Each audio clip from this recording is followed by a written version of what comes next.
everyone. I am Brian, as always, and my co-host, I'm going to start calling you now, Ross R. Jensen. Good evening, Ross.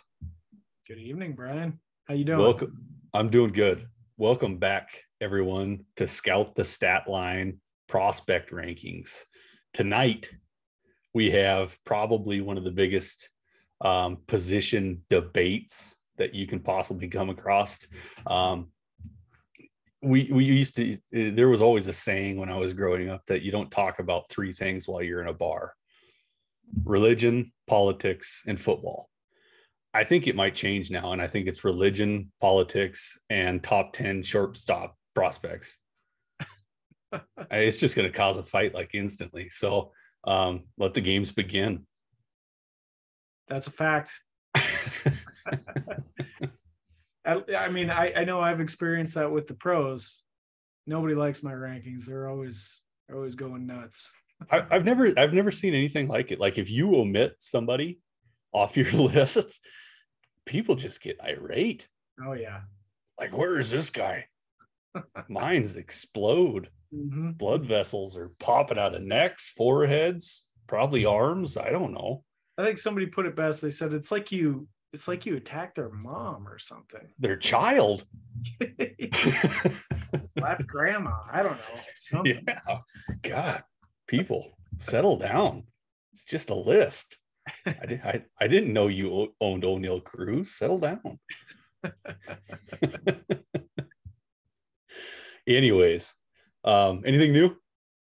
What's new? And no, not much from the STS side. You know, we're marching along, trying to push out all this content as fast as we can.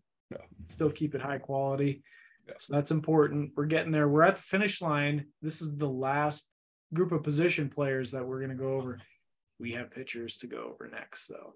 So and relievers. I know you just said pitchers, but we have starting pitchers and relievers. Yep, we're going to go over both. I think we can probably buzz through the relievers pretty quick. The starters, you know, I'm not sure how we're going to handle that. It's a big part of the game, but I'm not sure I want to go through 50 pitchers or anything like that. So We'll see. We'll figure out a smart way to do it. We may just end up doing a top 10 for them. Just focus on the best of the best. So yeah, tonight is the last night of positional player top 10s. And I feel like while outfield is really, really fun to talk about, just because you have, you have power, speed, shortstop's always fun too. And it's going to be a good night. We're going to have a lot of things to discuss, and we have some surprises on here that I think a lot of people are going to look at and be like, whoa, who's this guy? Yeah, we're going to kick it off with a surprise, I think. But we do have, you're right, a lot of talent at this position. And I want to touch on some of these guys that we're not going to talk about. I'm just going to throw it out there from the beginning. These are guys that are excellent prospects that did not make our list. Marco Luciano, Addison Barger, Mason Wynn, Matt McLean, one of my favorites, Carson Williams, Royce Lewis, due to injuries, Adael Amador, really like that guy, one of my favorites. Yeah. Edwin Arroyo, who I think is also really good, and one of my potential breakouts for next year, also Jake Fox, did not make the list. Jose Salas did not make the list. So we got a bunch of really interesting prospects we're not going to talk about. Yeah. Sorry. Sorry, not sorry. That's well, let's kick off the things that we do when we kick off the show. And I got some beers tonight that I'm really excited about. So this one is actually made by Goose Island, and it's out of Chicago. This was born in Chicago in 1988, and this is Tropical Beer Hug. Beer Hug. Tropical Beer Hug.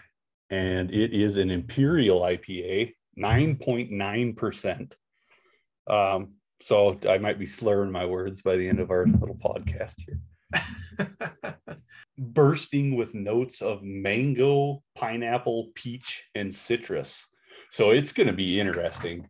I can't say I'm a real fruitful kind of guy, either food or alcohol. So this might be an experiment, but let's see the pour. You're probably just going to pick up grapefruit from that. Oh, yeah, I'm sure. But once again, it's cold up here. I want to get away. It smells good. It smells really good. It smells like pineapple.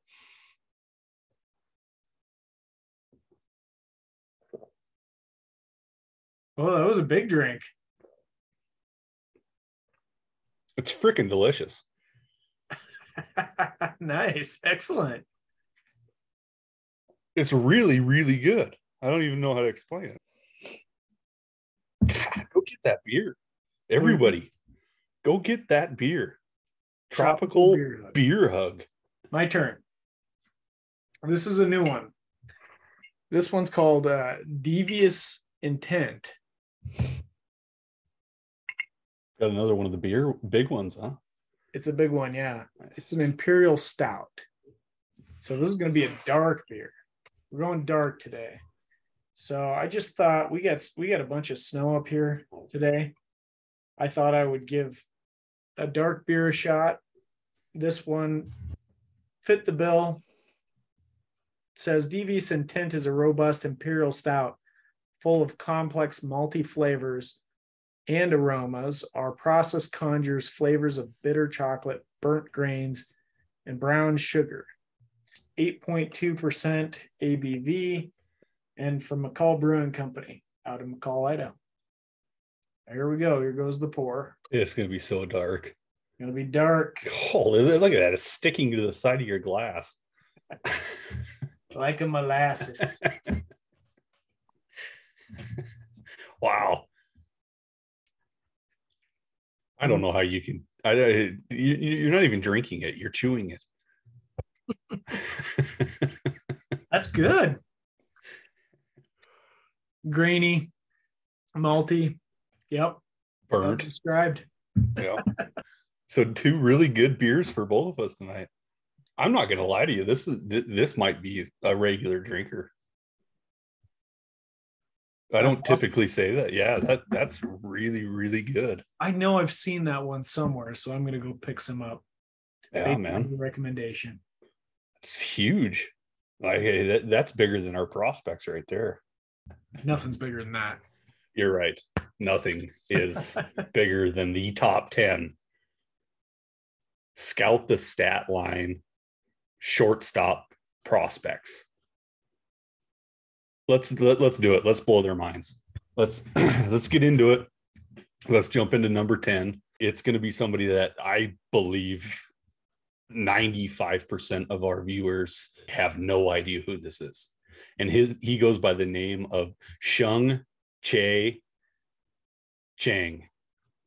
For the Pittsburgh Pirates, he's a 20-year-old.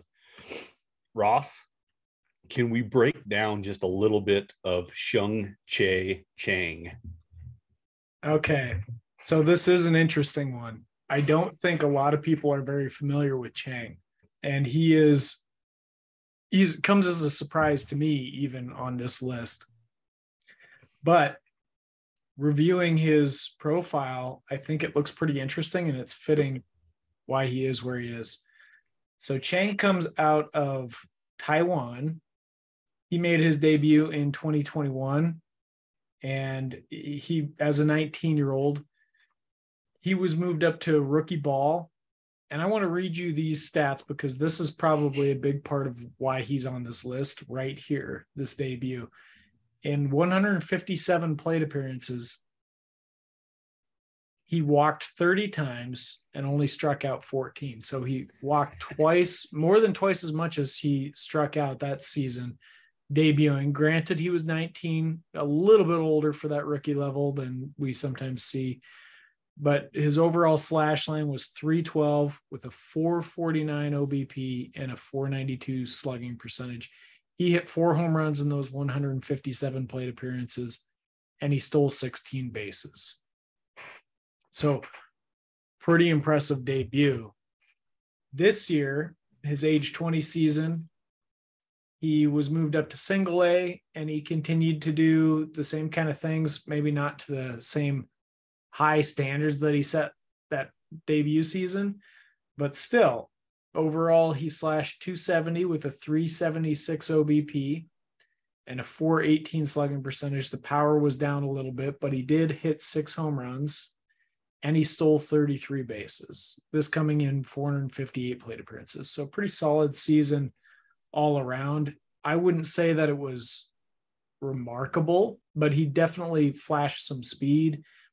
And again, that walk and the strikeout rate are very nice in tandem with each other. Yeah. You got some promise here. I am starting to see something going on in the Pirates organization. They are going deep and heavy into the international side. Have you noticed that? I don't know that I've cued in on international specifically, but I do feel like they're building a nice crop of prospects in general, which is good and needed for that fan base. So Cheng, for his scout grade equivalencies, gets a 55 for hit. So he's looking slightly above average there. Only a 44 power, so they're not really seeing a lot of power in his profile, projecting him for 11 home runs per 600 plate appearances on average during peak, and then a 55 for speed, so above average speed, and projecting for 19 stolen bases. So what do we got? We're going to have he'll be 22 this year. He's already in A, probably going to play some high A ball. Are we going to have a 22-year-old in Double A? Yeah, I think he'll qualify as this being his 21-year-old season by the time the season rolls around. Yep. I think he probably starts the season in high A, and he may see Double A if he does well there. Yep. But I wouldn't count on it. I would probably expect that he's going to spend one more season in that area just before the high minors. Sure. Mid minor leagues. Yeah, agreed. It's close, and it's so confusing with some of these guys that get, once again, that got lost in translation in 2020 because they flat out lost a year. Yep. So you got to grow them back up. He garners a comp to Desmond Jennings, which I think is a very nice comp. Very favorable. Desmond Jennings was a really high pedigree prospect when he was coming up. He didn't quite meet those expectations, but they're saying, based on what he did do, it looks like Cheng could be a similar sort of player. Flash some speed, some okay power, and the ability to get on base. I remember he was fast. He was certainly fast. Yep. He had top prospect billing. Yep. Good prospect. I don't recall him ever fulfilling anything. Nope. He was at one time a top 10 prospect. Finished his career as a 245 hitter, so he didn't quite get there. But he did have some, I mean, looking back on his career now, it doesn't look that bad. He didn't hit for a lot of average, but he did have 4 seasons with double-digit home runs in a row. And in the majors. Yep. And one of those seasons, he stole 31 bases along with it. So those are pretty solid, productive numbers for fantasy, just not a lot of bat. And, I do want to emphasize this, that it seems to me the guys without the bats are the ones that don't last in the major leagues. And they're the ones that kind of disappear and you kind of forget about. And you don't think that they were productive players. But as I'm reflecting on it right now, that looks like you could squeeze a few good years out of them, Sure. Yeah, it was a surprise to me, and I was more than willing to jump in and check him out. And I think he's a guy that everybody should keep an eye on. Is it somebody that you want to go get? I don't quite think so yet. This is a big year for him, and I mean the Pirates could use all the help they can get. Whether he moves to the outfield, We know O'Neal Cruz is going to be playing in the infield, whether it be shortstop, third base, or he could go to the outfield too. But Pirates need all the help they can get. And I think he could be a big help on it. Once again, I think this is a big watch. Your thoughts on that? Sure would be nice to see one more season out of him. Yeah. I'm surprised he's above like Amador and Arroyo. They're so close, but it shocks me that he's edging those guys out on here. STS likes him, man. STS likes him. Is he a go get him? I think you nailed it spot on. He's probably a keep your eye on him guy. Mm-hmm. I mean, if this guy is owned, if you're in a very deep league, like it's always about the asking price. Because right now you could probably get him pretty affordable. If he does have that breakout next season, you're going to pay a lot more. Tsung Che-Cheng. Let's move on, buddy. All right. All right. Coming in at number 9 for the Texas Rangers, going to be an easy name for everybody to recall. He is the younger brother of the Atlanta Braves center fielder Ronald Acuna. This is Luisangel Acuna. He is 20 years old. He's 5'10", 181 pounds. Luisangel Acuna was signed in 2019 by the Texas Rangers, and he debuted in 2019 for the DSL rookie level. He batted .342, on base percentage of .438, slugged .455, 202 at bats, 69 hits, 2 home runs, 17 stolen bases. He did get caught stealing a little bit in 2019, which I'm curious about because I think he's an athletic freak. Yeah, I think he's just like Ronald. 3 triples, 11 doubles. Everything looks pretty decent. Well, I shouldn't say decent. It looks darn good in 2019. We miss a year with 2020. In 2021, he bats .266 in 413 at bats and has 12 home runs, 44 stolen bases with an on-base percentage of .345. So kids got wheels. Kids got wheels. I don't care what level it is. 44 stolen bases is a lot. He did get caught 11 times, but I don't care because I think at some point he just said, I'm going because I'm faster than you. You can't pick me off, which was proven wrong. 2022, he gets promoted to high A, has 205 at bats. Same old story, bats .317, on base percentage of .417, slugged .483. Adds an additional 8 home runs, has another 28 stolen bases, gets caught 6 times, a bunch of doubles, and has 8 home runs. They just said, let's quit messing around. Let's send him straight to Double A as a 20-year-old. He gets another 142 at bats. He hits 3 more home runs, has 12 more stolen bases. His average dips to 224, but that's okay with me because his on-base percentage stays up at 302, and he strikes out 36 times in 152 at bats and still walks 17 times. He's weighing everything out the way that I would like him to weigh things out, being a 20-year-old in Double A. Everything in this profile tells me that he is not going to be less than his brother, and his brother is sitting in top 5 best fantasy baseball players this year. Can you disagree with me? Oh yeah, of course I can disagree with you. Let's do it. Well, let me say this. When he debuted in 2019, that was a tremendous debut. And I was of the same mindset as you, because everybody was saying he's not his brother. He's not his brother. He's not his brother. And I was like, look at those numbers and tell me that's not his brother. So I was really, really keying in on this guy in 2021 because I was like, this is the year that his brother was really starting to break out and then went into the major leagues and became the guy that we know he is today. And he just didn't quite do it. Younger Acuna didn't quite get there.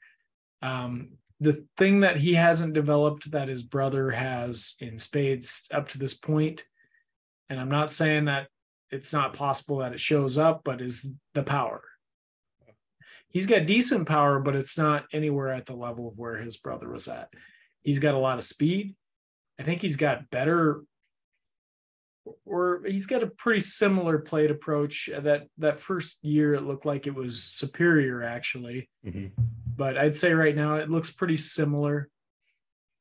He's striking out at a similar rate as his brother, walking at a similar rate, maybe a little lower right now, but that came for Ronald a little bit later too. So I think he needs the power.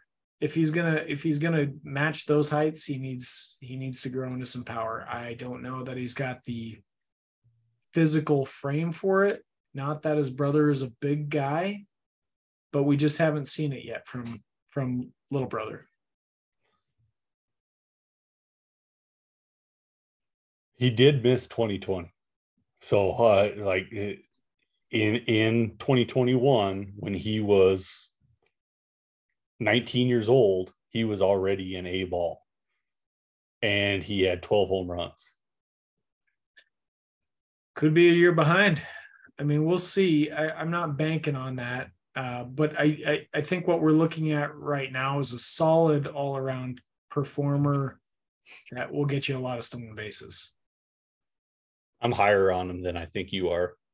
And I'm a little bit afraid in a lot of my leagues where he's already owned because of a name recognition. I think we've missed the boat already. I think we have a potential superstar on our hands, and this is only going through the moon. He's 20 years old in AA. That is what you want. That is what I want. He's walking at a good rate. He's striking out at a decent rate. I'd like it to be a little bit lower, but kid's got wheels. I think he's got growing power. The eyes there. Yeah. I think we got a tandem in the league for the next 12 years of brothers against brothers. It's going to be fun. So let me read out the STS scout grade equivalencies, their projections, and see if this changes your mind at all or does anything. He ranks pretty highly overall. For hitting prospects, he's 51st overall. That's pretty good. His scout grade equivalencies come out like this: 50 for hit, league average, 45 for power, a little bit below, and then 60 for speed. He projects for, at peak, a weighted runs created plus of 98.4. So that's a problem. And, you know, STS isn't an oracle, so it doesn't mean that this is how it's going to turn out, but he's going to have to hit a little bit better than that to be a successful major leaguer. He does project for 14 home runs and 26 stolen bases, though. That's not all day. That's not insanely far off. You know who he garners a comp to? We've heard this guy as a comp before. Take a wild guess. The Brewers. Gosh darn it, what's his name? Athletic freak. Had really good years here and there. Played for the Brewers. What's his name? Carlos Gomez. Yes, it is. That's who I was going for. Though. You narrowed it down to the Brewers. That's awesome. That's exactly what I was thinking of with the little goatee. Yeah. Yep, Carlos Gomez, who was similar, as we've covered him before, but had a shakier bat, but had some really successful seasons hitting for power and showing a lot of speed. I really like it for Luisangel Acuna because I think that is a perfect comp. Yeah. And he can go past that. But if that's what his floor is, it's a good baseball player, man. Absolutely. I say go again. All right. Number 8, Noelvi Marte. He's a 21-year-old for the Cincinnati Reds, formerly of the Seattle Mariners. I think this is going to be one of those fun ones that we can talk about quite a bit because really, really high ranked prospect, kind of fall from grace. Maybe has started climbing up the prospect ranks again, but let's run through it. Noelvi hails out of the Dominican Republic, was signed by the Mariners, debuted in 2019 in the DSL, where he hit 309 with a 371 OBP and a 512 slugging percentage, flashed some decent power with 9 home runs and speed with 17 stolen bases. So coming into 2021, this guy was getting he was garnering a lot of hype. There was the hype train was moving on Noelvi. And I was kind of like, I don't know that I see that in his DSL numbers. Granted, he was 17. You know, it's just hard to make much out of it at that point. In 2021, now at single A and high A, I'm going to combine the two. He hit 273 with a 366 OBP and a 460 slugging percentage. He hit 17 home runs and stole 24 bases. So again, very solid power and speed. The hitting numbers were good. They weren't great, but they were very good. He walked 60 times on the season. He struck out 117. So he's getting top 10 prospect billing at this point. This is what I'm reading on Twitter and stuff like that. You know, at base, I'm probably a contrarian, right? Yeah. I'm usually trying to go against whatever the trend is, it seems. Yeah. Everybody's doing this and you're doing that, and all of a sudden you're finding success, and people ask the question why, and then they start doing what you're doing. Maybe you have to reinvent what you're doing. So I was kind of like, he's not a top 10 guy. Get out of here with that. Well, this year, he may have kind of changed my mind, which is kind of interesting because he was repeating high A. So he didn't even get promoted up. And at the beginning of the season, he was really struggling. And I was like, see, that's my bad for speaking too soon or out of turn, because he turned it on and put together a season that was very similar to last season overall. I mean, almost to a T.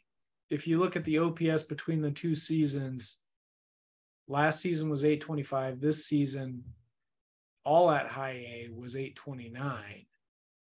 Very similar numbers across the board, almost to a T. Yeah. Hit 19 home runs instead of 17, and he stole 23 bases instead of 24.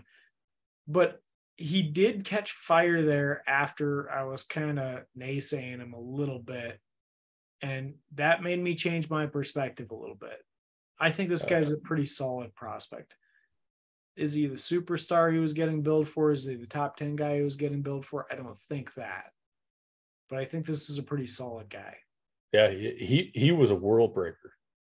Like, there was nothing that wasn't going to stop him from being the number one prospect in baseball. That's how I was reading people's articles on this guy. And I was watching the stats pretty closely, and you guys are crazy, man. Settle down. It's so interesting how the hype train moves. It's like something starts it, and then everybody just starts picking up on it, and it's moving. And usually when that happens, I'm stepping out, because I'm like, I'm trying as hard as I can to avoid any sort of bias. And bias is always involved when there's the hype machine rolling. Yeah. Just is. And I'm reevaluating this myself. I think he looks like a pretty solid prospect. I as you were saying, the top 10, I'm not putting him there. I'm not going that high. Top 50? Yeah, I can see that. For sure. And I think he's a very solid prospect for that range. So you always got to consider the perceived market value versus the actual value. And that's what I was seeing a mismatch with, is the perceived market value. I think it's correcting now. I think it's mostly corrected. He's come back down, which is unfortunate because he showed that what he was doing was pretty valid. Improvement. So, yeah. So almost showed an improvement and then dropped. Yeah. I like the trade to the Reds because I think that fast tracks him a little bit with the Mariners. I think that it was going to chill down a little bit. But now that he's with the Reds, I think he's going to be coming up pretty quickly. Well, he's got some competition there. We got 4 Reds that we're talking about top 15 on STS at the shortstop position, with Edwin Arroyo, Noelvi Marte, Matt McLean, and Elly De La Cruz. Yep. It's going to be a battle. It's going to be a bruiser to see who comes out there. I mean, one of those guys will end up at second base. One of those guys will end up at third base. Yeah. He comes out just above average for hit at 55, just above average with power at 55, and major league average with 50 for speed. I want to say he's got a little more speed than that. I could see 55s across the board, but this is what STS gives him. And his historical comp is an interesting one that I would never have picked out. Okay. Ozzie Albies. Really? Yeah, right? Huh. Ozzie Albies. If you look at his peak projections, it kind of comes into focus. Peak projections for Noelvi Marte are 245 batting average, 328 on base percentage, 402 slugging percentage, 19 home runs, 13 stolen bases, 10% walk rate, 19% strikeout rate. All that stuff to me screams Ozzie Albies. Albies may be hitting for a little bit better average. He's obviously going to start in Double A. Am I correct? I think that would be a good starting place. Yeah. Yeah. So he's if he was in high A again, that's problematic. We have issues if he's in high A. So he's got to start in Double A. I would hope for a call up to Triple A. And I would like to see a cup of coffee in the major leagues at the end of the season. That would be my time frame in 2023 for Noelvi. STS has a ETA of 2025 for him. Ooh, 2 years away. But you could see if he goes into Double A this year, plays a full season there like he did at high A, and then starts next season either at Double A or Triple A, finishes the season at Triple A, then you're looking at 2025. Probably play most of the season of 2025 in the majors. If I was a Noelvi owner, I would hate that. I can't say go get him because it's so expensive. If you can find the value, then go get him. That's fine. But the value is just not there. Right now could be a chance to buy the dip, so to speak. That's crazy to me because as we run through this and we're talking about it, he's getting better. So where's the dip? The dip is in the perceived value, though. Exactly. Yep. Because I think his ranking last year is going to be higher than it will be preseason coming in this year. Yep. Which might cause some panic amongst some owners, like he's trending the wrong way. They're ready to sell him, buy the dip. I agree. What do? You buy when there's blood in the street, man. Yep. Sharks swimming, man. Go get them. That's right. Chew them up. That is Noelvi Marte for the Cincinnati Reds. How's that beer treating you? It's good. Good. Mine is too. So here we are. Number 7 on Scout the Stat Line's top 10 shortstop baseball prospects, Oswald Peraza with the New York Yankees. He's 22 years old. He was signed out of Venezuela in the 2016 international free agent period. Ross, will you do us the honors and kind of take us through some of the stats that Oswald has produced since 2017? Okay. Peraza made his debut in 2017, /282 with a 381 OBP and a 368 slugging percentage, 0 home runs on that season. But demonstrated that he's a pretty decent hitter, stole 13 bases as well. Was in 258 plate appearances. 2018 rolls around. We're still looking at very limited power. I can't believe this guy's been around that long. Anyway, he hit 250 with a 333 OBP and a 321 slugging percentage. Only 1 home run. First career home run came this season, and he stole 8 bases. 2019, we start seeing a little bit of power development. We're still not talking about much, but slash line looks similar to the past couple seasons. 263 batting average, 332 on base percentage, 340 slugging percentage, 4 home runs on the year. So it's a step in the right direction, and 23 stolen bases. The speed is still there. Yep. Now his breakout finally comes in 2021, where he started at high A. He progressed up to double A and finished the season at triple A. He only got 31 plate appearances there, but he played a pretty full season, most of it at double A, as a 21-year-old.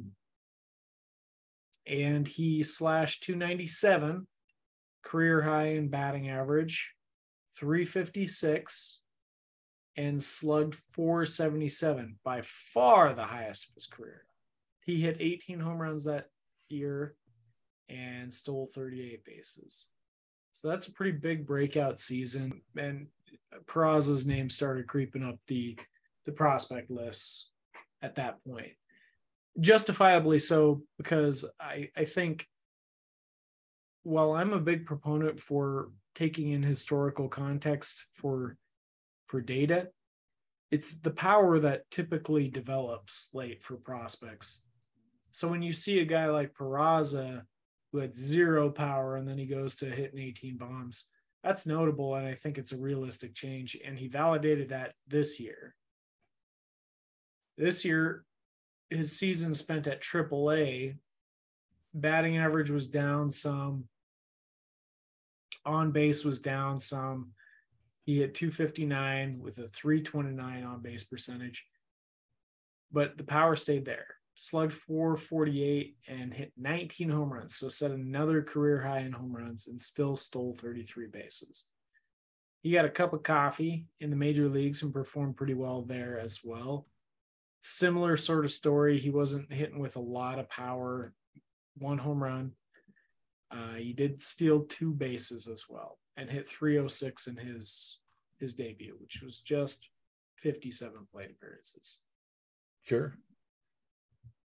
I have some red flags going on with Peraza. When he first started out, granted, rookie league and stuff like that, he was striking out and walking at a really good percentage. And then coming into 2021, man, the strikeouts popped and he's not walking as much. 2022, strikeouts really high, walks really low. The power, is that what you're thinking? Yeah, he's selling out. Well, 2 thoughts on that. I mean, one, it's that ratio, unless you're making really positive strides advancing in your approach, that ratio is always going to get worse as you move up. Yeah. Right? Yeah. And 2, for some guys, I think it's worthwhile to sell out for power. And I think Peraza is one of them. Because as the player he was his first few seasons, he wasn't going to be a major leaguer. Yeah. So maybe a worthwhile adjustment if so. But continue. Please continue. With the power, the sellout strikeouts, the on-base percentage dipping and stuff like that, he doesn't give a crap on the base paths. Man, he's going. He is fast, and he's fast for days. And I like fast for days. Oswald Peraza comes out with a 50 scout grade equivalency for hit, 55 for power, and 60 for speed. Isn't that interesting? He has above major league average power, according to Scout the Statline. It is growing very rapidly. So they see him at peak hitting 19 home runs for 600 plate appearances, which is pretty notable, especially considering early in his career he was a zero power guy. Yeah. And stealing 27 bases. So that's not too bad. There are some red flags in there.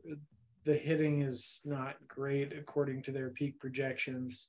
The strikeout rate is maybe not a concern, but it's a little elevated. And that has to be more of that selling out for power thing that you were talking about. This guy's not for me. You guys do what you guys want to with this one. I'm walking away. All right. Okay. Yeah. Yeah. There he is. That is Oswald Peraza. Coming in at number 6 is Ezequiel Tovar. And I got to say, I'm a big fan. I have been on Tovar's fan base for a while now. And I think Ross is probably going to say the same thing. We have pretty high hopes for this Venezuelan. And Ross, would you please break down this Colorado Rocky? Tovar, he was a big breakout in 2022. So I really want to get up to that point because you can see the progression happening a little bit in his career. He started real young as a 16-year-old in the DSL, where he hit 262, put up a 723 OPS, no home runs. Again, as we were talking about, often the last thing to come is the home runs. 16 stolen bases that season. The next year, 2019, rolled around, and we're seeing kind of similar sort of results, not any power. Some stolen bases still, 17 stolen bases that season. OPS was only 640, so he wasn't showing a whole lot. After the 2020 break in 2021, we started seeing a different kind of player. So he started out the year at single A, and that at that stop, he hit 11 home runs. So at this point in his career, he only had two career home runs coming into this. In a similar number of plate appearances overall on the season at single A and high A combined, he had 15. So he just crushed the ball compared to anything he's ever done before. And I want to talk through a single A slash line. He hit 309 with a 346 OBP and a 510 slugging percentage. He did get moved up to high A. He struggled a little bit more there, but he was still hitting with that same power. I'm not going to walk through those statistics because I really want to get to this year and the breakout that he had. So this year, early on in the season, we're looking at a lot of the same kind of growth going on. And I want to mention this. It's worth mentioning. This guy was invited to spring training, and he crushed the ball there. Just crushed the ball. We're talking about playing against some major league arms, and he just crushed the ball. So this season, played most of the year at Double A. He got some time in Triple A, and he got some major league exposure. Overall in the year, he hit .319 with a .387 on-base percentage and a .540 slugging percentage. He didn't quite eclipse last year's 15 home run total, but he did spend some time in the majors, so that probably impacted it. In fact, if you add his minors and majors together, he got to 15 again. So he hit 14 in the minors and 1 in the majors. And 17 stolen bases. All of that came in 318 plate appearances. Huge breakout season for Tovar. As far as I'm concerned, this guy was a high riser on my radar. I tried to get him wherever I could before he was moving up the prospect ranks, and he's there now. So I'm a fan. I'm interested in him. I heard he's great at defense too, so that helps his major league playing time case. There are some concerns. It's not a perfect profile, right? He doesn't walk a lot. His scout grade equivalencies are a little bit low, and this probably has a lot to do with the weighting system. Some of his previous seasons are being brought into this, but his hit tool is at 50, his power is at 55, and his speed is at 55. He projects for 21 home runs at peak and 17 stolen bases. And he draws a fascinating comp to Juan Encarnacion, who played his career with the Tigers and the Marlins and finished with the Cardinals, who was a guy that hit some home runs, was a pretty solid all-around player, stole some bases too. Juan Encarnacion played outfield, however, and I think Tovar is a lot more notable for his defensive contribution at shortstop. Okay. What do you got? It's almost a mirror image between 2018 of Tapia and 2021 Tovar. Granted, there's an age difference there. Don't get me wrong. I really like Tapia. And I think Tapia is massively underrated. This is a guy that I thought was going to be really, really good, and they screwed him around. Well, we'll give you 5 plate appearances here. Okay, well, you're subbed out. We're going to give this other 3 plate appearances to another guy. That's what the Rockies do. The Rockies just sit there and screw around with their players. So I just want to offer a different perspective on this. He has, in his career, Tapia does, over 1,850 plate appearances. He's batting .277. In the minors, he was a .320 hitter. But look at that walk to strikeout ratio. It's not great. No, it's not great. So he's doing something similar at the major leagues, and his batting average is lower. You probably anticipate that, right? Yeah, for sure. But he's still batting .277 for his career. Yeah. And in all those 1,850 plus plate appearances, he's mustered a 0.8 career WAR. The reason that he's not getting playing time is because he's not helping his team win enough.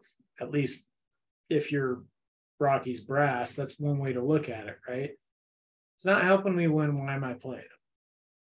I'll play somebody else that's going to help me win. Charlie Blackmon or whoever, If you keep bringing in these random replacements and just not let Tapia, play every position that he should be, left field, center field, right field. I don't care.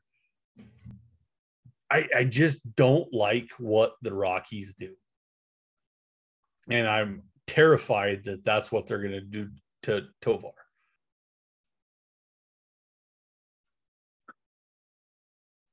But if your goal is to win, and your guy's not producing at a winning level. I've watched it live. I've watched it on TV. Tapia is a better player than what they try to put out there. I don't care what WAR says. All right. So coming in at number 5, Cristian Santana for the Detroit Tigers. He's 19 years old, 6 foot tall, 165 pounds. Cristian Santana. He was a guy that I was watching a little bit last year when he debuted at the DSL level. He was 17, but he liked to take a lot of walks, just kind of something that was notable. He had 269 with a 421 OBP and a 521 slugging percentage. Showcased some of that power, some speed as well, hit 9 home runs and 12 stolen bases. This year, Cristian Santana at 18 was quickly promoted up to single A. And that's where he spent 95% of his season plus. So very, very young for the level. Yeah. So I want to point that out. That's a very aggressive movement. But he only hit 215 on the year. And he's still ranking this high by STS because his walk rate is absurd. He walked 58 times on the season in 349 plate appearances. So if you extrapolate that out to a 600 plate appearance season, we're talking about a guy that's 100 walks. 100 walks. Yeah. So he had despite that 215 batting average, he had a 384 on base percentage, really high. And he slugged 374. So he still showed power, even though that slugging percentage is pretty low. It's mostly because his batting average was so low this year. He did hit 10 home runs and he stole another 10 bases. Strikeout rate is a little bit concerning because he did strike out 91 times as well. But what STS is seeing in this guy is a guy that is able to get on base and is going to hit with decent power. So they see him as a guy that it's almost Joey Gallo-esque. But they see him at peak hitting 27 home runs with a 337 OBP while only hitting 207. So that 207 was going to be problematic. But they give him a scout grade equivalency of 45 for hit, 65 for power. Ooh. Power. And 50 for speed, major league average. So not bad there. What's his comp? His comp is Todd Frazier. He was a Cincinnati Red. He started his career with the Reds. Was a Red, that's right. He was a journeyman, went to the White Sox, and he was Mets for a little bit. He had a pretty promising start to his career, hitting with a lot of power. In fact, he had a 40 home run season in his career with the White Sox. He hit 35 home runs with the Reds one year as well. It seemed like he started selling out for power when he went to the White Sox, when he hit that 40 home runs. Batting average plummeted, strikeouts started going through the roof. And he was just never really quite the same player after that. He was Mendoza line hitter, hitting bombs and striking out a lot. And he hit 218 career home runs and had 25 career wins above replacement. It's not bad. That's good. A lot better than I would have expected from a guy that was spending a lot of his career near the Mendoza line. Yeah. So Cristian Santana, once again, 19 years old. In 2022, 215 average with a 384 on base percentage. He ups that average to 225, 230. He has a 400 on base percentage. All he needs is 10 points. Home runs are there, stolen bases are there. The patient, that's probably what's going on. He's so patient, just waiting for things to come to him. Swing the bat, kid, and we're gonna see some freaking fireworks. I think Santana is going to be really, really good. just by the stat line. It's crazy good. This is the Ross side of me that says when you can be this patient, good things can come when you don't lose control of everything. And what are the chances we see like in Emmanuel Rodriguez sort of follow-up? I mean, because if you look at Emmanuel Rodriguez, he had his big breakout, 19 years old, but his 18-year-old season looked kind of like Santana's right now. Yeah. And you know that he's one of my favorite guys for this year, and he's been really creeping up the prospect list as well, oddly, through the offseason, as if something has changed. But yeah, and he was at rookie level as an 18-year-old. This is Emmanuel Rodriguez. This is a really good comp. I really got to pull this out. Emmanuel Rodriguez at 18 years old was at rookie level, and he hit 214 with a 346 on-base percentage and a 524 slugging percentage. And he also hit 10 home runs. Doesn't that sound a lot like Cristian Santana's season that he had at single A? Yeah.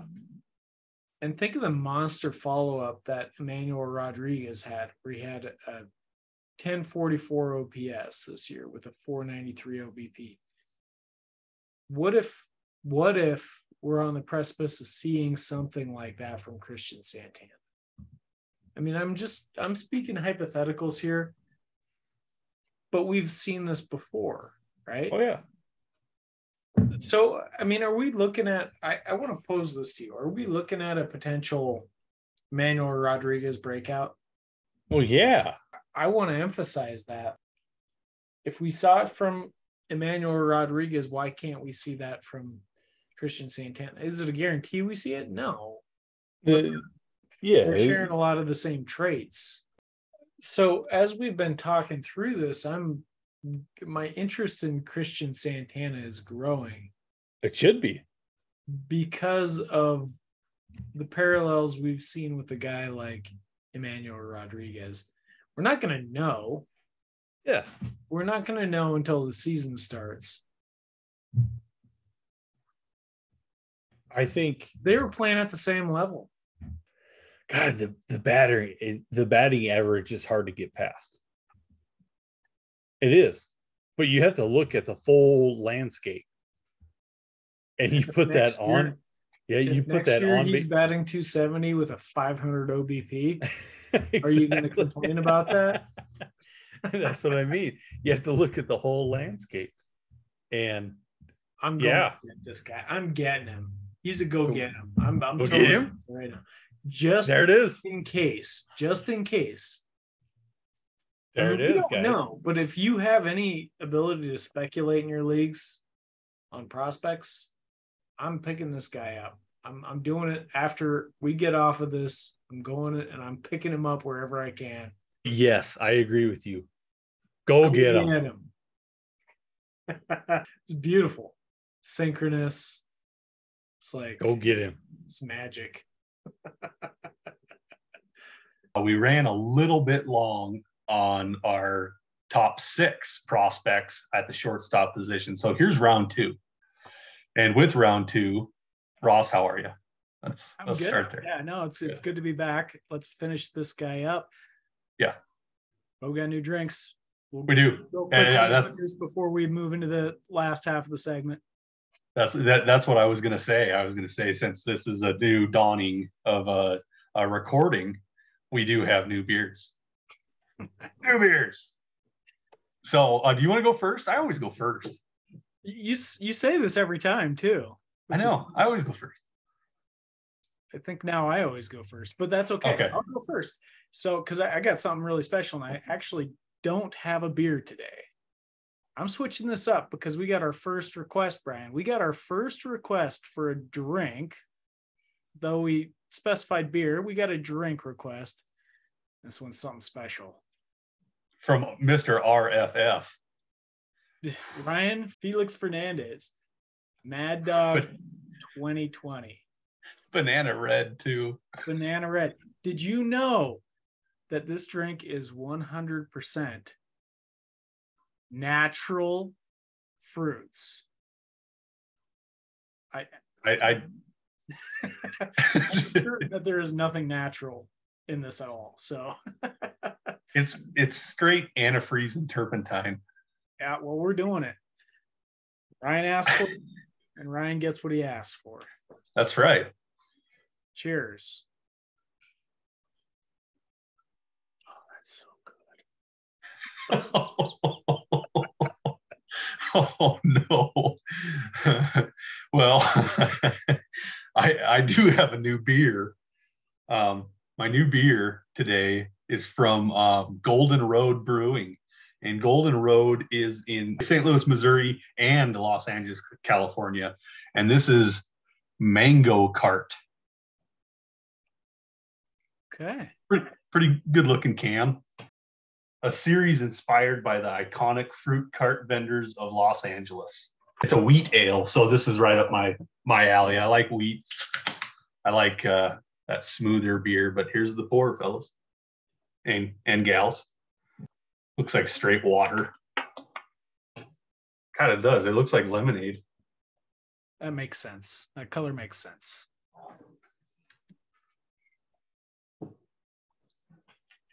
That's two good beers in a row. So I was kind of committed to just drinking this right out of the bottle because that's the classy way to drink Mad Dog 2020, right? But after there's those first couple sips, I'm kind of thinking it burns a little bit on the way down.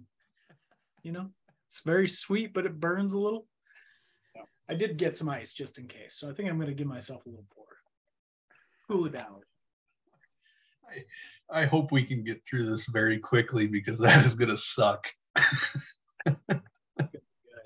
Thanks, Ryan. We really appreciate your contributions to scoutthestatline.com. And if you haven't, check out Ryan's writings at the Dynasty Guru. He also wrote a piece at Scout the Statline. He is just hilarious, dude. Yeah. Hilarious. Every time I talk with him, I'm just like rolling. He's a funny dude, and I think everybody would appreciate his comedic stylings. And he really ribs people. He's been poking me for, I don't know, about a month now, just right in the rib cage. But yeah, very, very funny. But you're right. The guy is a superb writer, knows his baseball, and is hilarious. Hilarious, yeah. Yeah. All right. But with that, top four prospects, man. Let's get here and do what we came to do. Hold up fourth quarter, hands. Here we go. Fourth quarter. All right. Number 4, Marcelo Mayer. Shortstop, 20 years old, with the Boston Red Sox. Ross, will you break down Marcelo Mayer? Marcelo Mayer was a top pick in the 2021 draft. He went number 4 overall. So this guy came in with a very high expectations. I wouldn't say at any point that he's been a letdown by any means, and he's been crawling up prospect lists. He started out pretty high on prospect lists, so to crawl up. He debuted last year in 2021 at the rookie level. He got 106 plate appearances before the season ended. Hit 275 with a 377 OBP and a 440 slugging percentage. He hit 3 home runs and he stole 7 bases. So he showed a solid bat in his debut. Nothing was spectacular. And I guess if there's going to be a gripe, that's where it's going to be. This year, he followed it up, age 19 season. He played the full season at single A and then got some time up in high A as well. So in single A, he hit 286 with a 406 OBP. The OBP really starting to shine through. Started showing a little more power with a 504 slugging percentage, 9 home runs at that level, and 16 stolen bases without getting caught. Big deal. He was promoted from there to high A. There, his numbers dropped slightly. I would say they remained pretty solid across the board. He hit 265 with a 379 OBP and a 449 slugging percentage, 4 more home runs and another stolen base. Again, on the season overall, caught 0 times. So his overall line looks pretty decent. In 424 plate appearances, he hit 280 with a 399 OBP and a 489 slugging percentage, 13 home runs, and 17 stolen bases. You remember when we were talking about Tristan Casas when we did first base rankings? I see some of that coming through right here. Just a solid performer, but nothing is really popping to me. And that's one of the things that I have as a trait or a tenet that I look for, is something that pops. Nothing here is popping. His plate discipline is solid.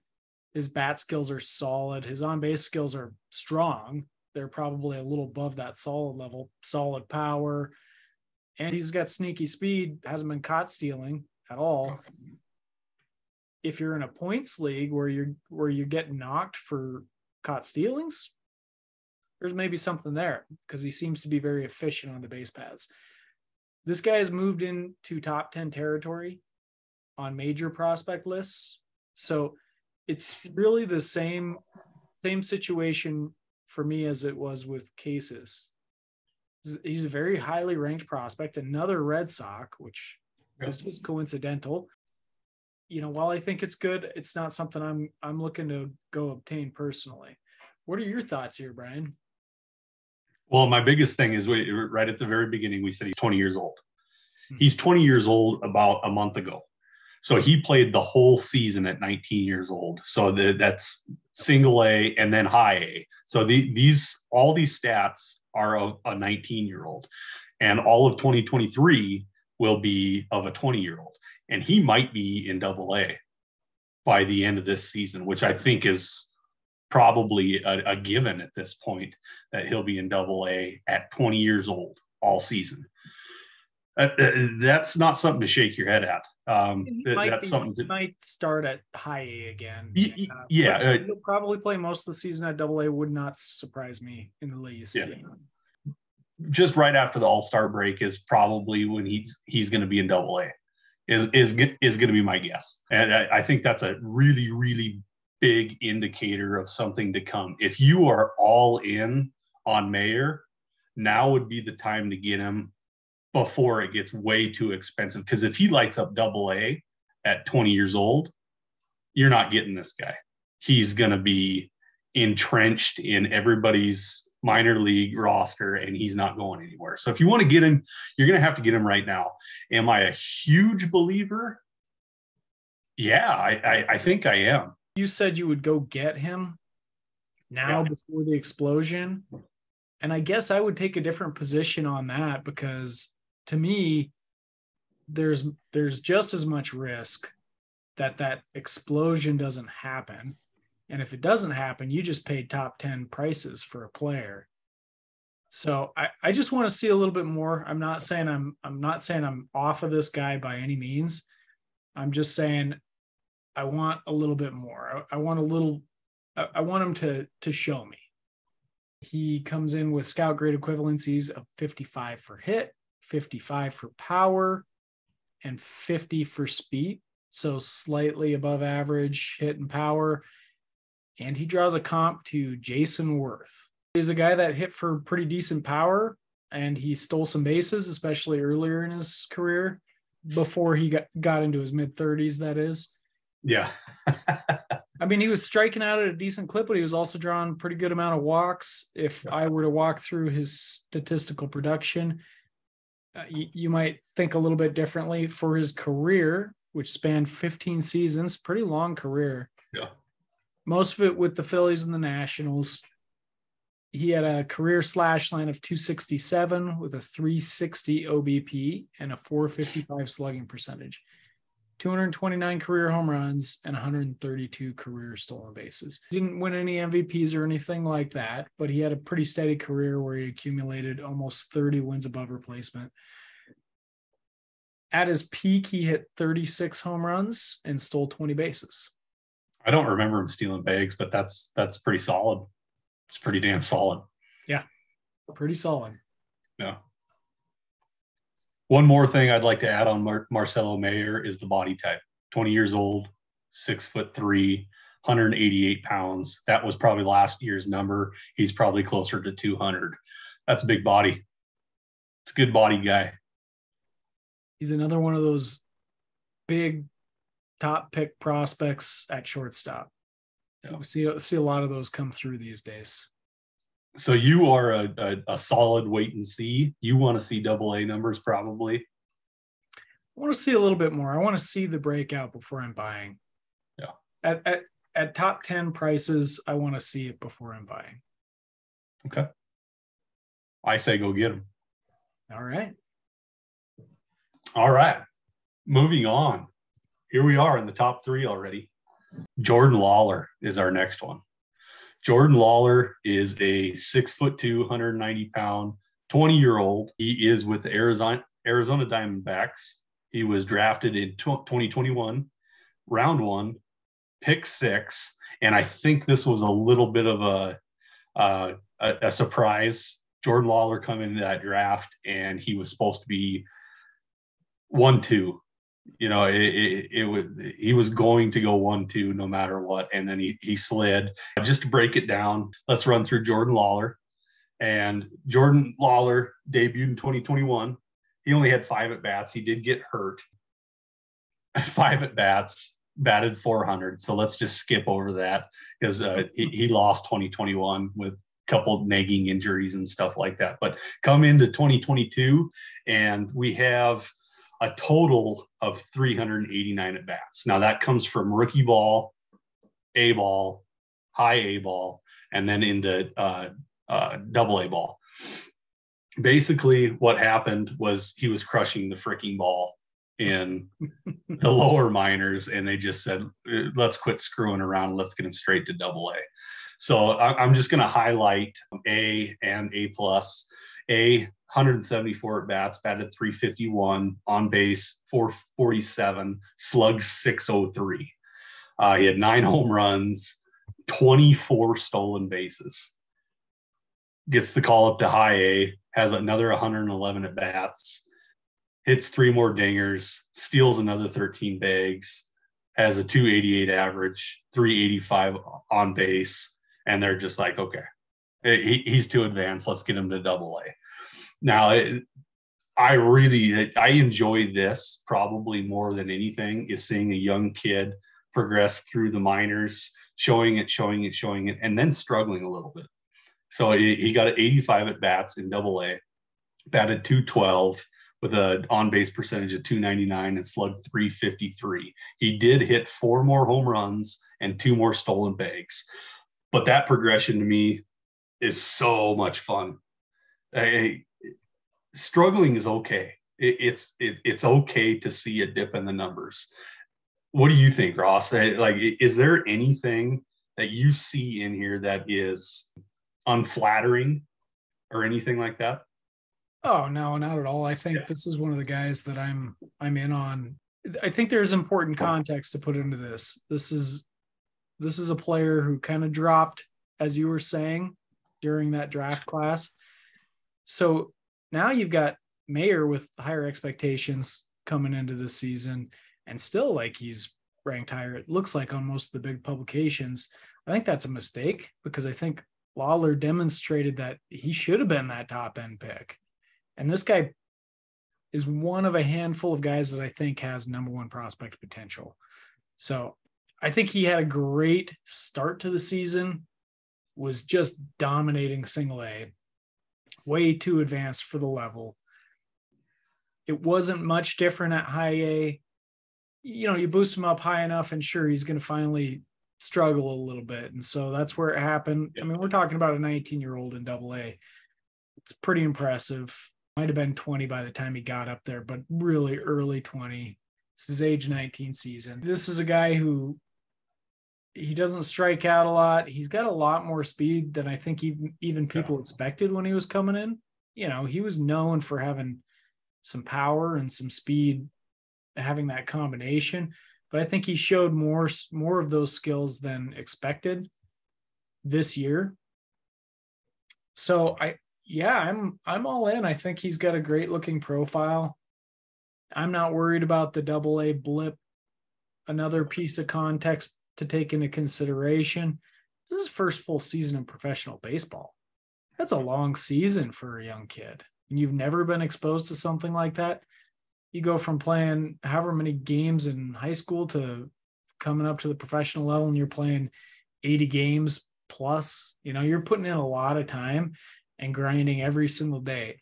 So it's also possible, in addition to that skill level being so much higher, that he's just kind of getting worn out. So again, not a concern for me. So he grades out, and this is just one spot above Mayer, but I think we're really getting to the elites, in my opinion, at this point. He grades out with a 60 for hit, a 55 for power, and a 60 for speed. Wow. So this is a 2020 threat right here. And you can see that in the numbers, and you can see it with his comp. His comp is Reggie Sanders. Reggie Sanders played the bulk of his career with the Cincinnati Reds. He kind of bounced around after that. But this is a guy that put a career slash line over 17 seasons. He had a long career. 267, the 343 OBP, and a 487 slugging percentage. Over 300 career home runs, 305, and 304 stolen bases. 300 guy. Not a lot of those in professional baseball history. So I think it's a really nice comp. Produced almost 40 wins above replacement in his career. Had a good long career. Man, if you're getting that from a Jordan Lawlar, you got to be happy. Yeah. Yeah, no, I agree. Are we out of the races at this point? If you don't own Jordan Lawlar at this point, are you going to be able to get him without paying a massive price? I don't think there's any prospects really that are not obtainable. The higher end you go, obviously, the higher the price you pay. And depending on who you're dealing with, it might be unobtainable. But I think a guy like Lawlar, you're going to have to pay for at this point. I'd go get him, though, over a guy like Mayer. And I think the expectation and cost is going to be relatively the same for most people. So if not even flipped there. So if I was going to target a shortstop, I'm going after this guy instead of Mayer is what I'm getting at. Oh, I couldn't agree more. I think the world of Jordan Lawlar. I think he should have been the number one overall pick. I think a lot of people thought he was going to be. Go get him. Yeah, I think it's even a kind of a no-brainer. Go get him. Among the handful of players that can be the number one overall prospect. Yep. There's maybe 5 or 6 different players that I feel like are in that running. Jordan Lawlar. Go get him. Number 2, we're cruising right along. Anthony Volpe, 5'11", 180 pounds. He's 21 years old, has already debuted in AAA. Ross, go nuts on the guy because I know you really like him.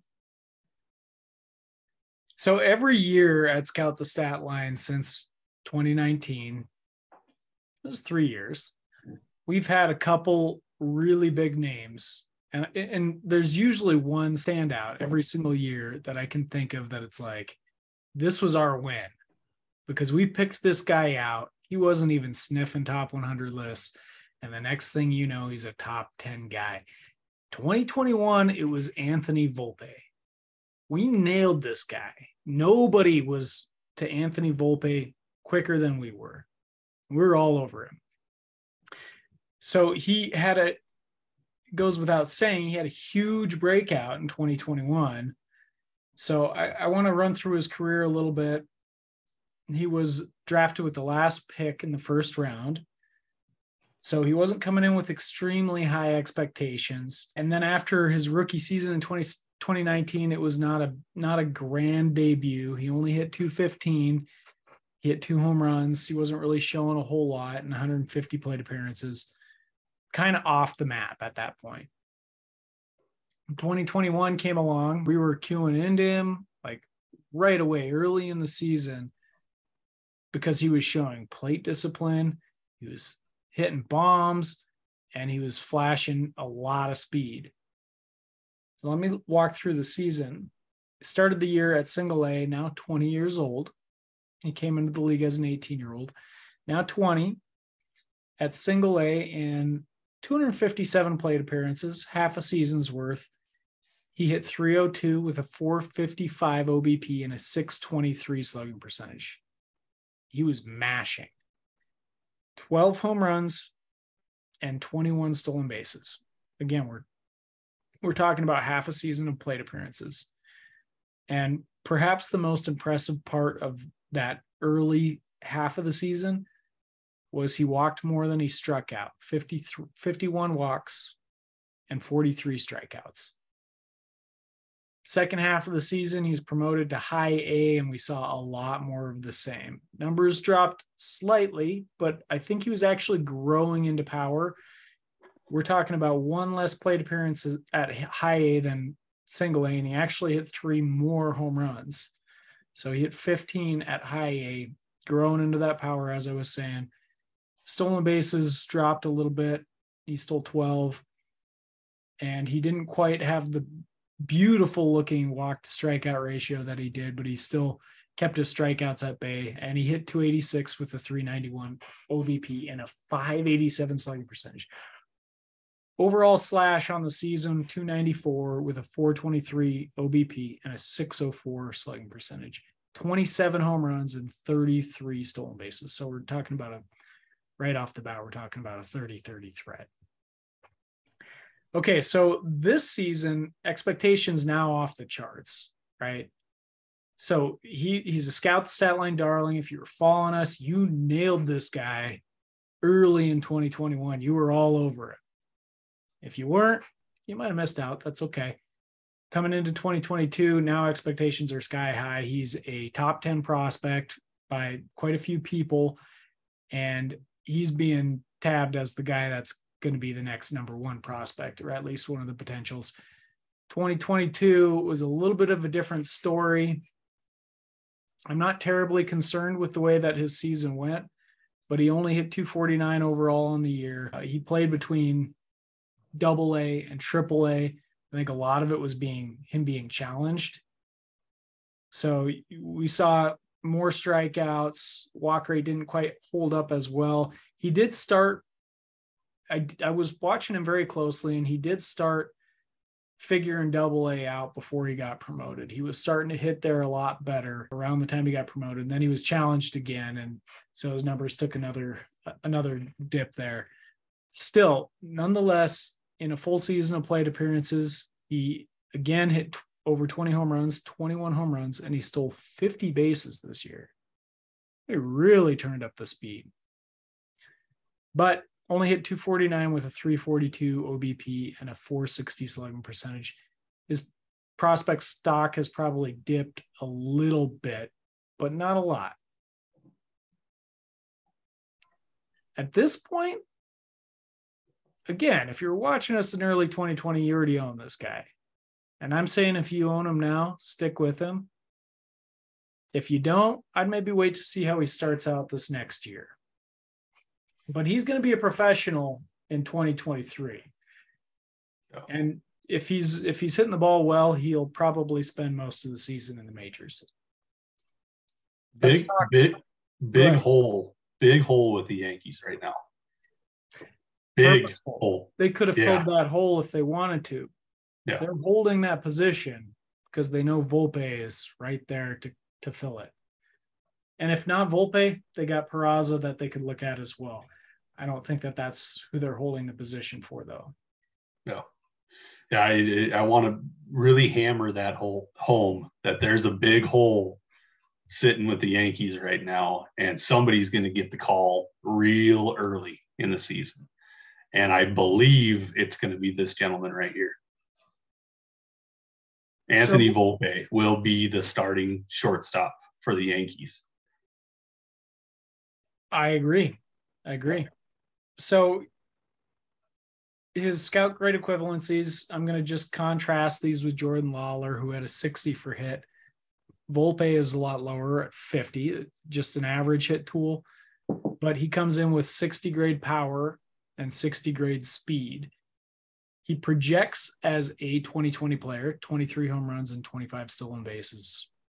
It's pretty nice. And really, his projections only show him striking out in 19% of his plate appearances, which is pretty promising for these top end guys. There's not a whole lot of these guys that are striking out less than 20% at peak. So I think that the hit tool could end up coming around a little bit if he's able to make better contact when he does. They have an ETA of 2023. As I said, I'd imagine he spends most of the season there if he starts out playing well. And he gets a comp to Ray Lankford.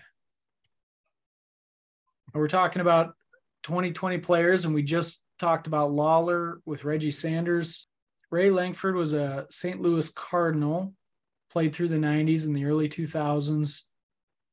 Very much a 30-30 sort of threat type of player. He had at peak, he had 2 seasons where he hit 31 home runs. And early in his career, he was stealing over 40 bases per season. Very similar kind of career to Reggie Sanders, but I think he hit maybe a little bit better. They're very similar. Also, just under 40 career wins above replacement. So I think it's another pretty favorable comp. I think if you had Ray Lankford on your team in the 90s, you'd probably be okay with it. If you don't own him yet, you're probably not going to be able to get him. I would imagine every owner of Anthony Volpe is waiting for this year. Anybody that is holding Anthony Volpe right now is not letting him go this year. They want to see what he's going to do, because I think everybody's got that similar vibe in him that he's going to be their starting shortstop this year. My recommendation is absolutely go get him. Anything else on Mr. Anthony Volpe? He's got a lot of speed, man. If he's going to be stealing bases like he did at the end of the season, man. Here's another interesting thing is I was watching this very closely. His batting average with balls in play was very low, which is not necessarily a definitive sign of bad luck, but sometimes it's indicative of it. So I kind of got the feeling that he was getting unlucky in the first part of the year. But even Scout the Statline is picking up on this. Like I said, his peak projections only have him striking out 19% of his plate appearances. At AA this year, he only struck out in 18% of his plate appearances, but they've got a peak projected 245 BABIP, which is really low and kind of strikes me as something that will improve over time.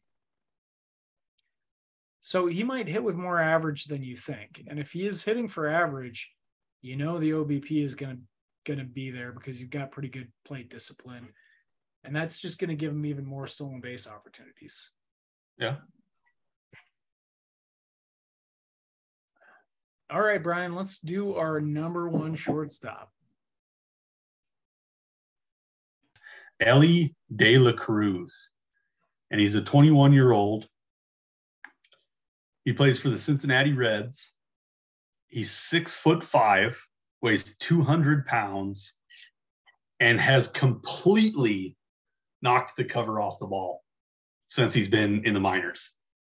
Flew under the radar, and now I think is skyrocketing to the moon. Elly De La Cruz, out of the Dominican Republic, signed with the Cincinnati Reds. Made his debut in 2019, got 186 plate appearances there. During that time, he hit 285 with a 351 OBP and a 382 slugging percentage. Nothing particularly remarkable there, but again, he's 17 years old at this point. In 2021, after the COVID break, this is where his prospect status started to be built. He hit 296 with a 336 OBP and a 539 slugging percentage as a 19-year-old in 265 plate appearances, 8 home runs and 10 stolen bases. He was coming into 2022 building some of that prospect stock. He was kind of entering the season in a lot of lower half of top prospect rankings. He was getting noticed, but in the lower half. And then this year, especially in the second half of the season, it seemed he had a phenomenal year across high A and double A. Just didn't seem to stop hitting the ball. He hit 304 with a 359 on base percentage and a 586 slugging percentage, 28 home runs, and 47 stolen bases. Talking about massive power and speed. Those numbers are sparkling. Yeah. Now, I'm here to tell you our number one shortstop has a major red flag. And that's in his plate discipline, which is pretty awful. This season, he walked 40 times and struck out 158. That's not good. And he's been like this throughout his career. Last season, he walked 14 times and struck out 80. Can he find success playing like that? I think he can. You often find these kind of guys and they don't end up making it.